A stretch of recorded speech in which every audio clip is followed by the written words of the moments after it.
বিরতির পর স্বাগত। বন্যা পরিস্থিতির কারণে রাজ্যের বিভিন্ন জায়গায় রিলিফ ক্যাম্প তৈরি করা হয়েছে। বিভিন্ন বিদ্যালয়, বিভিন্ন অঙ্গনওয়াড়ি বিদ্যালয়গুলিকে রিলিফ ক্যাম্পে পরিণত করা হয়েছে। আজ দেখা গেছে ভারত সেবা আশ্রমের পক্ষ থেকে ডক্টর বি.আর. আম্বেদকর স্কুলে তৈরি রিলিফ ক্যাম্পে খাবার প্রদান করা হয়। শুধুমাত্র ভারত সেবা আশ্রম নয়, একাধিক সংস্থা, একাধিক ক্লাব, একাধিক প্রতিষ্ঠান তারা কিন্তু এবার এগিয়ে আসছে ত্রাণ সামগ্রী প্রদানে। ঠিক তেমনি ভারত সেবা আশ্রমের পক্ষ থেকেও খাবার দেওয়া হয় ডক্টর বি.আর. আম্বেদকর স্কুলে থাকা শরণার্থীদের।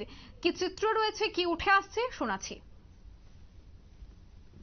সংঘের পক্ষ থেকে আগরতলা ব্রাঞ্চ এবং এখানে আমরা যে বন্যা হয়ে গেছে, প্রাকৃতিক বিপর্যয়, মানে মানুষ কী অবস্থা পড়ে আছে স্কুল ঘরে, তাদের কিছু সাহায্য করতে পারে আমরা ভারত সেবাশ্রম সংঘের পক্ষ থেকে ধন্যবাদ জানাচ্ছি।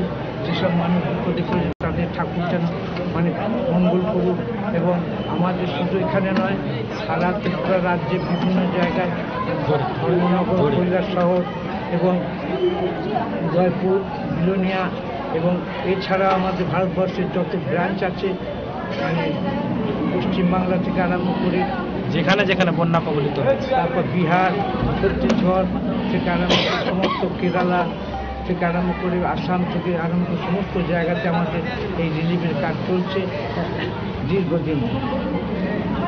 আমরা সকল জনগণকে আমরা আমাদের আশ্রমের পক্ষ থেকে ধন্যবাদ জানাচ্ছি, এবং তারা যে এইভাবে পড়ে আছে, ঠাকুর যেন তাদের আশীর্বাদ করে তাদের যেন এই অবস্থা থেকে তারা বাড়ি ফিরতে পারে।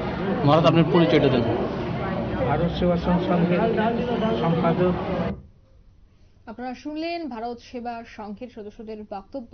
তাদের যেখানেই তাদের প্রতিষ্ঠান রয়েছে বা যেখানে তাদের মন্দির রয়েছে, সব জায়গা থেকেই কিন্তু সাহায্য করা হচ্ছে। বিশেষ করে উদয়পুর থেকে শুরু করে সোনামুড়া বিভিন্ন জায়গাতেই কিন্তু ভারত সেবা সংঘের পক্ষ থেকে ত্রাণ সামগ্রী সহ খাবার প্রদান করা হচ্ছে। যারা এখনো রিলিফ ক্যাম্পে রয়েছেন, শরণার্থী শিবিরে রয়েছেন, তাদেরকে খাবার প্রদান করা হচ্ছে। আজ সকালেই দেখা গেছে খিচুড়ি প্রসাদ প্রদান করা হয় রিলিফ ক্যাম্পে থাকা শরণার্থীদের।